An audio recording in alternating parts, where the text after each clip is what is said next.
Good morning, dear students. How are you? I am Seema Sharma. Welcome to Sharma classes. And today, just I am going to start our next point, that is fire and ice. From the first flight book, class 10th. Second poem is fire and ice. It is written by Robert Frost, and the time period of the Robert Frost is 1874 to 1963. So, firstly, I just want to tell you the brief introduction of this poem. इस poem के अंदर Robert Frost ने बताया है कि हमारा जो world होगा वो किस वे से एंड होगा। जो ये वर्ल्ड है, हमारा जो संसार है, ये किस तरह से नष्ट होने वाला है, उसके जो एक फ्यूचर की एक पिक्चर को रिप्रेजेंट किया है रॉबर्ट फ्रॉस्ट ने by using to symbols. First is fire and second is hate, नफरत, आग। तो इसमें यहाँ पे बताया है कि कुछ लोगों का ओपिनियन है। यहाँ पे जो फर्स्ट लाइन आपको दिखाई दे रही है, इसके अंदर रॉबर्ट फ्रॉस्ट का ये खुद का ओपिनियन नहीं है, ये कुछ लोगों का मानना है कि जो वर्ल्ड होगा वो एंड हो जाएगा फायर की वजह से। यहाँ पे जो फायर वर्ड यूज किया गया है, फायर मीन्स डिजायर, डिजायर, चाहत, चीजों को पाने की इच्छा। सम सेज इन आइस, कुछ कहते हैं कि ये आइस की वजह से जो है वो खत्म हो जाएगा। आइस रिप्रेजेंट हेट, नफरत। तो यहाँ पे जो है वो कुछ लोगों के ओपिनियन के बारे में बात की गई है।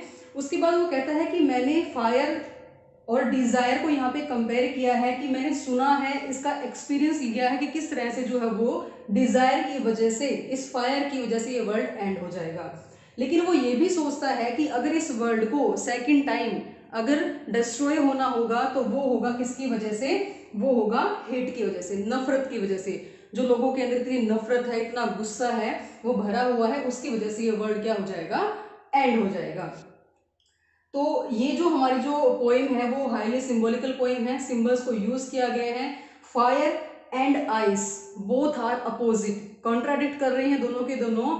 और ये जो हमारी जो पोएम है, it is highly inspired from the Dante's Inferno book. ये जो बुक का नाम है डेंटिस इन्फेर्नो। इस बुक में जो सीनर्स होते हैं, जो गुनाह करने वाले होते हैं, उनके बारे में बताया गया है कि किस तरह से वो लोग जो है वो एक लस्ट के अंदर, एक कन्फ्लिक्ट के अंदर, कोल्डनेस के अंदर जो वो फ्रीज हो जाते हैं, किस तरह से एक दूसरे के लिए नफरत भरी निगाहों से देखते हैं। तो ये हमारी जो पोएम है वो डेंटिस इन्फेर्नो से काफी इंस्पायर्ड है। इस बुक से ये जो हमारा कॉन्टेक्ट लिया गया है। Let's check out the first line. Some say the world will end in fire, some say in ice. तो यहाँ पे देखो पोइट क्या कहने की कोशिश कर रहा है कि ये कुछ लोगों का ओपिनियन है, कुछ लोगों का मानना है कि ये जो वर्ल्ड है, ये जो संसार है, वो खत्म हो जाएगा किसकी वजह से, फायर की वजह से।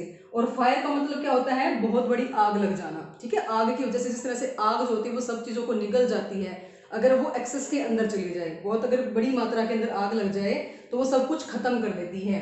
बिल्कुल इसी तरह से जो डिजायर होती है उसको फायर के साथ कंपेयर किया गया है यहाँ पे, कि जिस तरह से फायर सब कुछ खत्म कर देती है, इसी तरह से जो चाहत होती है किसी चीज को पाने की, तो वो भी क्या कर देती है, सब कुछ डिस्ट्रॉय कर देती है।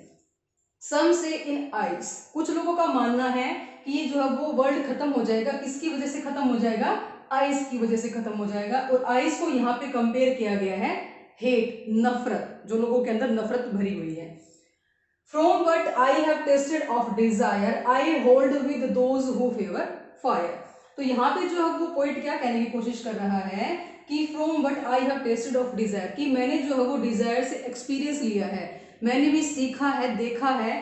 क्या देखा है, I hold with those who favour fire, मतलब जो ये जो मेटेरियल लॉस है, एक्सपीरियंस किस बात का लिया है, ग्रीड और मेटीरियल डिजायर। ये जो भौतिक चीजें होती हैं, भौतिक सुख सुविधा होती है, जो लालच होता है इंसान के मन में, वो उसको मजबूर कर देता है कि वो क्या करे, गुनाह करे।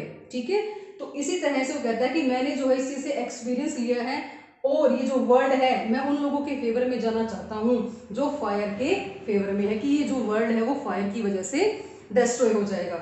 ये जो फर्स्ट जो हमारा जो स्टेंजा है, ये हमारा जो वो बाइबल की तरफ से बताया गया है। बाइबल के अंदर ये कॉन्टेक्स्ट लिखा गया है कि ये जो वर्ल्ड होगा ना, वो फायर की वजह से जो क्या हो जाएगा, डिस्ट्रॉय हो जाएगा। लेकिन आज के हमारे जो मॉडर्न साइंटिस्ट हैं वो ये मानते हैं कि एक न्यूक्लियर वॉर होगा, जिसकी वजह से जो है वो सारे के सारा जो है वो जितना भी जो वर्ल्ड है, जो लोग हैं, वो क्या हो जाएंगे, मतलब ये कोल्डनेस के कारण फ्रीज हो जाएंगे। जो स्पिरिचुअलिटी है, ठीक है, जो आत्मज्ञान होता है, उसकी वजह से क्या होता है कि एक ऐसा वॉर होगा, कंटिन्यूस जो एक विंटर सीजन होगा और एक इतनी ऐसी बर्फ गिरेगी कि लोगों के बीच में युद्ध हो जाएगा और सारे के सारे जो लोग हैं वो लाशों के यहाँ पे ढेर लग जाएंगे और वो फ्रीज हो जाएंगे, वो कोल्डनेस के अंदर चले जाएंगे। तो ये जो हमारा जो फर्स्ट पार्ट है, इसके अंदर ये जो पार्ट है आपका, ये लिया गया है हमारा बाइबल की तरफ से। अब देखिए सेकंड स्टेंजे में क्या कहा गया है, but if it had to perish twice, perish का मतलब क्या हो जाता है, एंड हो जाना, डाई, खत्म हो जाना। I think I know enough to hate, अगर इस वर्ल्ड को, अगर हम फायर को छोड़ देंगे, तो हमारा फर्स्ट पार्ट था यहाँ पे, इसका ये स्ट्रॉन्ग व्यू है, ठीक है, ये इसका जो फर्स्ट पार्ट है, इस फर्स्ट पार्ट के अंदर जो है वो स्ट्रॉन्ग व्यू लिया गया है कि जो फायर है वो बहुत ही खतरनाक चीज है। लेकिन अगर वर्ल्ड को दूसरे टाइम पे डिस्ट्रॉय होना हुआ, खत्म होना हुआ, इसका जब एंड होगा, तो आई थिंक, मैं मानता हूं, मैं सोचता हूं, I know enough to hate, तो जो हेट है, जो नफरत है, वो काफी होगी इस दुनिया को खत्म करने के लिए। To say that for destruction ice is also great, कहते हैं कि जिस तरह से फायर इतनी स्ट्रॉन्ग पॉइंट है इस वर्ल्ड को खत्म करने के लिए, बिल्कुल इसी तरह से ये जो सेकंड पार्ट लिया गया है ice, it is also a great tool, एक ऐसा टूल लिया गया है जो भी बहुत ज्यादा क्या है, स्ट्रॉन्ग पॉइंट है यहाँ पे। एंड वुड सफाइस, सफाइस का मतलब क्या होता है, बी सफिशिएंट, तो अगर इस वर्ल्ड को सेकंड टाइम पे डिस्ट्रॉय होना होगा, तो ये जो हमारा जो हेट है, ये जो नफरत है, तो वो सफिशिएंट रहेगा, ठीक है। तो यहाँ पे जो ओवरऑल जो है वो पोइट ने क्या समझाने की कोशिश की है कि इस दुनिया के अंदर अगर वर्ल्ड को, ये जो दुनिया है हमारी, जो वर्ल्ड है, जो संसार है, जो खत्म होगा, जो फ्यूचर की पिक्चर दिखाई गई है, वो दो सिंबल की वजह से बताया गया है। एक तो है आपका फायर और दूसरा है आपका आइस, ठीक है। तो फायर और आइस जो है वो दोनों एक दूसरे के अपोजिट हैं। फायर में क्या होता है, जिस तरह से आग सब कुछ खत्म कर देती है, इसी तरह से लोगों के अंदर जो डिजायर भरी हुई है, देखिए आप यहाँ से जो है वो पॉइंट को चेक कीजिए, जैसे ग्रीड है, कोई लालच है, कन्फ्लिक्ट हो जाता है लोगों के बीच में, ठीक है। फ्यूरे, फ्यूरे का मतलब होता है वॉयलेंस, लोग जो इतने आक्रामक हो जाते हैं, क्रूएल्टी, लस्ट, ये जो चीजें हैं वो फायर के साथ जो है रिप्रेजेंट की गई हैं कि ये जो वर्ल्ड है वो इन चीजों के साथ एंड हो जाएगा। कंपेयर करके देखिए आप चीजों को, फायर को जो है वो इन वर्ड्स के साथ लिया गया है। सेकेंड टाइम इसने कहा कि ये जो वर्ल्ड है वो एंड होगा आइस की वजह से। फ्रीज कैसे हो जाएगा, लोगों के मन में इतनी नफरत फैल जाएगी, एक कोल्डनेस आ जाएगी उनके अंदर, मतलब वो स्पिरिचुअलिटी की वजह से क्या हो जाएंगे, उनका जो माइंड है, उनकी जो मेंटलिटी है, जो वे ऑफ थिंकिंग है, वो क्या हो जाएगी, फ्रीज हो जाएगी, मतलब इमोशनलेस हो जाएंगे। तो ह्यूमन काइंड के बारे में यहाँ पे बताया गया है, इनडिफरेंसेस हो जाएंगे, यहाँ पे इनसेंसिटिविटी हो जाएगी, लोग सेंस ही नहीं करेंगे किसी को, सबको नफरत की निगाहों से देखेंगे। तो यहाँ पे पोइट ने ओवरऑल व्यू दिया है कि वर्ल्ड अगर खत्म होगा तो वो ये दो स्ट्रॉन्ग यहाँ पे टूल दिए गए हैं, दोनों एक दूसरे के अपोजिट हैं, तो ये वर्ल्ड इन दो जो है वो सिंबल की वजह से क्या हो जाएगा, डिस्ट्रॉय हो जाएगा। So my dear students, this was our second point, the fire and ice. Okay students, let's check out our rhyming scheme in this poem. The first line, some say the world will end in fire. Fire, desire. Same here, fire and desire. Again fire and hate. So according to the first stanza, the rhyming scheme is A, B, A, A. A, B, A, A. This is the first rhyming scheme of the first stanza.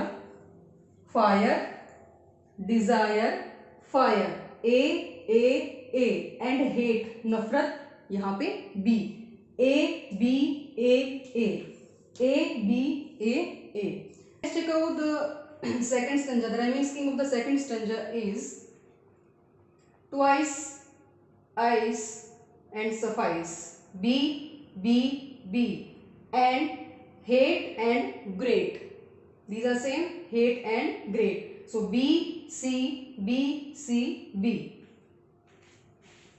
B, C, B, C, B. So this is the rhyming scheme of the second stanza. Clear this thing. Let's check out the figure of speech used in the poem. The first figure of speech is the anaphora. What is the meaning of anaphora? जब भी to more consecutive line के अंदर same word का जो है वो repetition हो जाता है, सम से, so we call it anaphora. Anaphora figure of speech का मतलब क्या होता है, जब टू और मोर कंसेक्यूटिव लाइन जो होती हैं उसके अंदर जो आपके जो वर्ड्स होते हैं, वो वर्ड्स जो है वो सेम जो है वर्डिंग के साथ स्टार्ट होते हैं, जैसे सम से, so we called it anaphora figure of speech. The next figure of speech is enjambment. Enjambment का मीनिंग क्या होता है कि जब विदाउट पंक्चुएशन मार्क जो है वो लाइन जो है वो कंटिन्यूअस फॉर्म के अंदर चलती हैं। कैसे? To say that for destruction ice is also great and would suffice. Without any punctuation mark दिया गया है। ये जो आपकी लास्ट जो 3 लाइंस हैं, इन 3 लाइंस के अकॉर्डिंग जो है वो आपकी जो है नेक्स्ट फिगर ऑफ स्पीच बनती है, that is enjambment. Next is the alliteration. Alliteration means having the same first consonant sound. Having the same first consonant sound कैसे चेक करते हैं?